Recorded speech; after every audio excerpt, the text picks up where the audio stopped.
Amici bellini, non volevo lasciarvi soli di martedì, proprio il martedì pazzesco, e aspettavo un pochino magari uscite di notizie, un po' più notizie, però c'è da parlare dei rumori che a New York. Facciamo un video di 25 minuti dove io vi faccio sentire solo rumori. Che ne pensate? No, parliamo delle nazionali perché è anche importante, perché ci riguarda. Cominciamo. È un martedì pazzesco.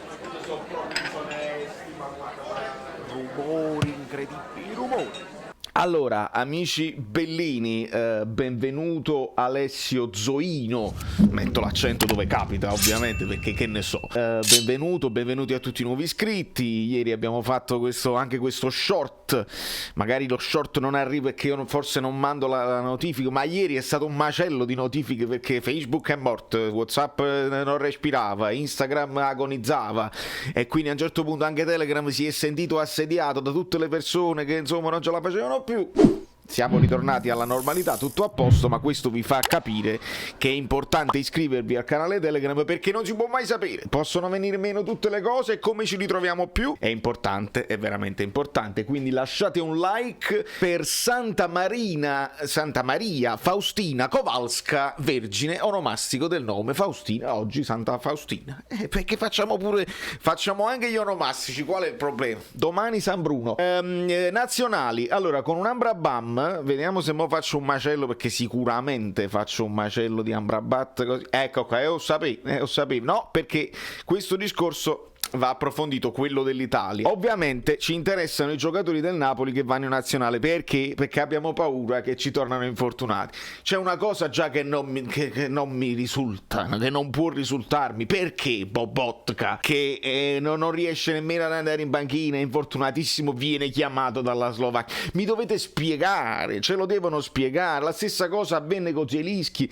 da infortunato la Polonia se lo portò, però comunque non ha potuto giocare nemmeno un minuto. La speranza di recupero, poi il Napoli li deve far giocare piano piano perché devono riprendere la forma. Non lo so, la speranzella è che Bobotka magari sta recuperando e può riprendere confidenza con il campo, magari negli ultimi minuti, però non ce lo infortunate di nuovo, perché a noi ci servono tutti dal primo all'ultimo, e questi sono i 12 giocatori che sono partiti e che parteciperanno agli impegni con la loro nazionale. Ovviamente Alex Meret, il panchinaro di Donnarumma e di Sirigu, Giovanni Di Lorenzo, che speriamo, ecco perché io avevo anche il discorso più approfondito sulla questione proprio dell'Italia, perché qui io ci ragiono e che vedete Mancini come è contento. Perché aspetta, un macello.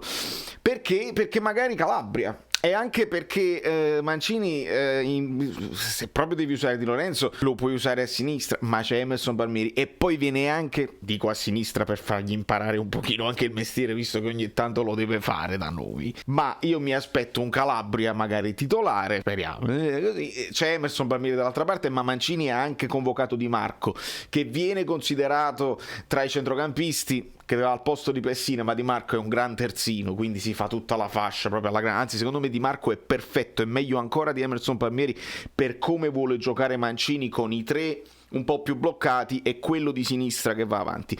Quello di sinistra, che di solito ha sempre l'appoggio di Insigne, in questo caso con la mancanza di Immobile qualcuno sta anche ipotizzando un Insigne falso 9, visto che Mancini molto spesso lo fa. Però probabilmente potremmo vedere Kean in attacco, visto che ha convocato Raspadori, Kean, Insigne, Chiesa, Bernardeschi e Berardi, quindi i soliti esterni, se vogliamo, con Kean che prende il posto di Immobile infortunato, Belotti infortunato, insomma lì siamo un pochino carenti come punta centrale. Però a proposito di punta centrale, questa è la partita che avviene domani, quindi già siamo al martedì importante.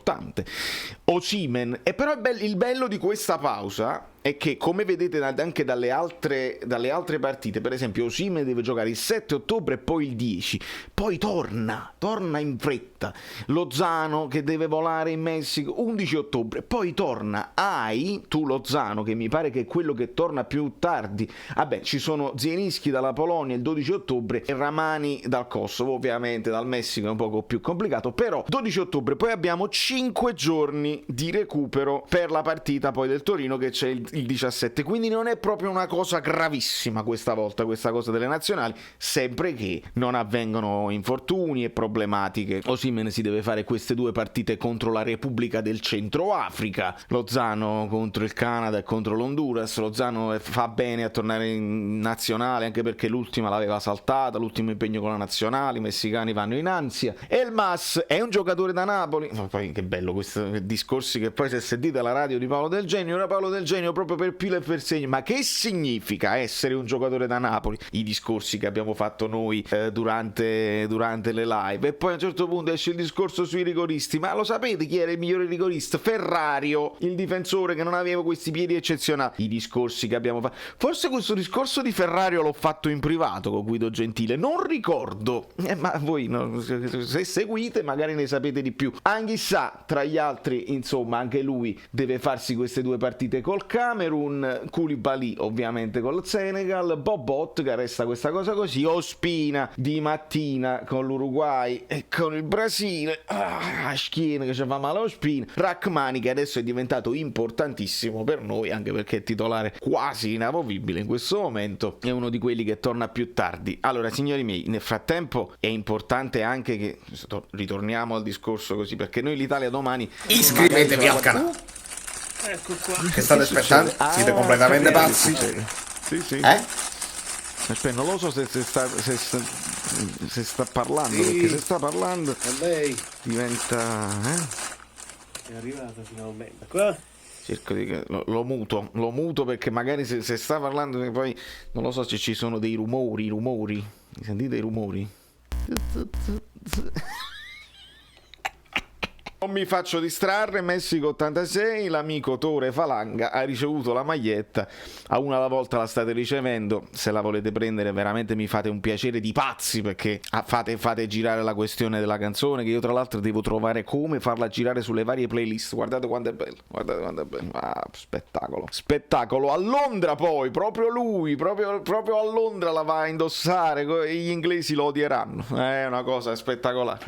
grande Tore. Insomma ragazzi, questa è la situazione dei nazionali, ci possiamo divertire e capire anche, tastare il polso anche di Insigne, perché Insigne adesso qualcuno lo vuole far diventare un caso, un pochino la questione del rigore, perché il secondo che tira così e così, la media adesso è bassa perché...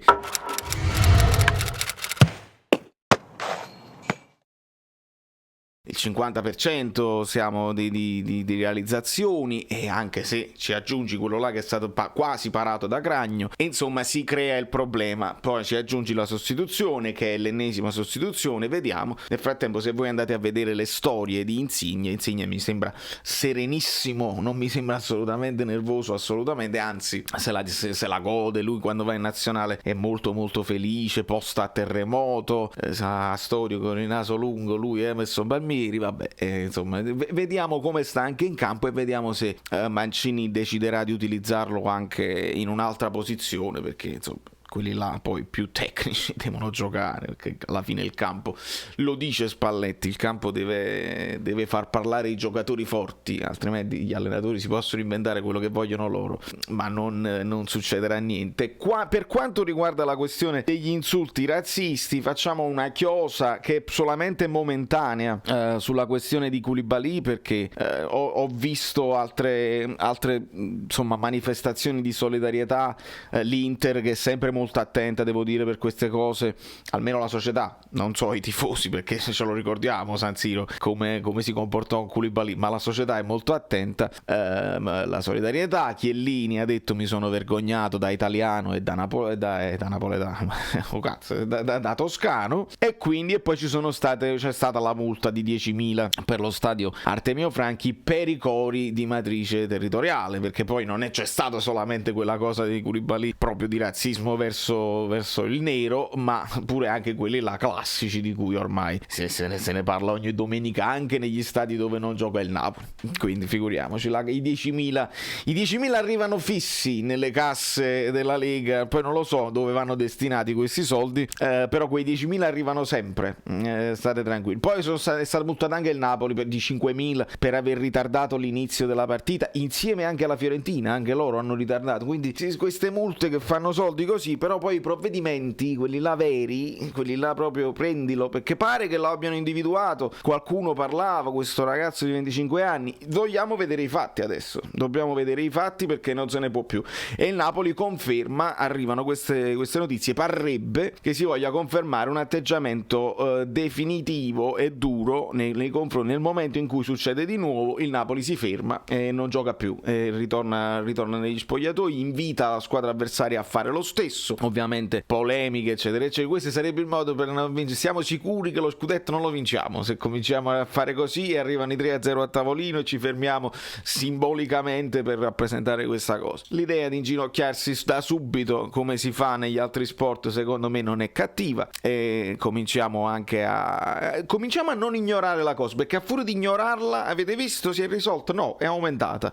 Quindi non ignoriamo, facciamo in modo che si facciano, che si prendano i provvedimenti necessari, duri, severi, immediati, però non facciamo dimenticare la cosa, e vediamo se qualcuno si toglie il vizio. Lo continueranno a pensare, perché chi è razzista se non lo convinci così, oppure che lo sfruttano proprio nel momento dello sport per innervosire, così sono scuse, c'è modo e modo, fischiate, sempre fischiati, invece di andare proprio con l'insulto razzista, che è una cosa inaccettabile. Direi da New York Valerio Fluido è tutto. Se avete tempo oggi io vi consiglio di farvi un giro sul Caffè Napoli 1926 su Facebook, perché c'è un martedì sera pazzesco dove addirittura è stato invitato Pistocchi nel talk che avviene ogni martedì anche sulla pagina Facebook. Io cercherò di guardare, oltretutto ho delle cose musicali da fare, però farò il possibile anche per essere presente, e quindi sarà interessante vedere le domande anche per un noto giornalista sportivo molto bravo e molto conosciuto. Da New York ancora Valerio Fluido è tutto, fate le cose belline e ci vediamo magari domani, non lo so, la partita, ma vediamo un pochino come me la sento, voi ve la sentite? Vi piace che il Napoli ci sia la sosta, che si rilassi? Perché sto facendo questa cosa? Cioè, la sosta arriva nel momento giusto o il Napoli doveva continuare a picchiare vincendo, perché poi la statistica come si fa? Ciao, sono Saveria Solida. Se arriviamo a 15.000 iscritti su YouTube è una cosa di cortesia, ma secondo me dovreste seguirlo anche su Instagram @ValerioFluido. Fa tutte queste cose cretine. Sei iscritto pure a TikTok. Prendi più, dai, basta, sei cringe. Quante cose.